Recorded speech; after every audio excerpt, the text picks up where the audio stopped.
ഇന്ന് സർവീസ് ആരംഭിച്ച കൊല്ലം, കോട്ടയം, എറണാകുളം മെമുവിന് ഏറ്റുമാനൂർ സ്റ്റേഷനിൽ സ്വീകരണം നൽകി.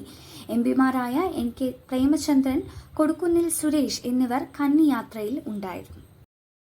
പൊതുസ്ഥലത്ത് വെച്ച് 2 യുവതികളെ ലൈംഗികമായി ഉപദ്രവിച്ചതിന് മലയാളി യുവാവിന് 3 വർഷം ജയിൽ.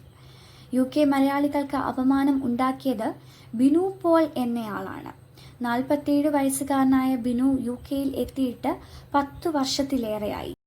ലൈംഗിക കുറ്റകൃത്യ രജിസ്റ്ററിൽ ആജീവനാന്തം ഇയാളുടെ പേര് ഉൾപ്പെടുത്തണമെന്നാണ് നോർത്താംപ്ടൺ ക്രൗൺ കോടതി നിർദ്ദേശിച്ചിട്ടുള്ളത്. കയറി പിടിക്കുക, അടിച്ചുവെന്നാണ് ആദ്യത്തെ കേസ്. CCTV ദൃശ്യങ്ങളിൽ ഇയാളുടെ പരാക്രമം വ്യക്തമാണ്. രണ്ടാമത്തെ സംഭവം കണ്ടുനിന്നവർ ഇയാളെ കൈയോടെ പിടികൂടി പോലീസിൽ ഏൽപ്പിച്ചു. പോലീസ് നിർദ്ദേശപ്രകാരം ചെയ്യേണ്ടുന്ന ബ്രീത്ത് അനലൈസ് പരിശോധനയ്ക്ക് ഇയാൾ തയ്യാറായില്ല. പിന്നീട് 36 മാസത്തേക്ക് ഡ്രൈവിംഗ് നിരോധനം ഏർപ്പെടുത്തിയിരുന്നു. മദ്യപിച്ച ശേഷമാണ് ഇയാൾ യുവതികളെ ഉപദ്രവിച്ചതെന്ന് റിപ്പോർട്ടുകൾ പറഞ്ഞു.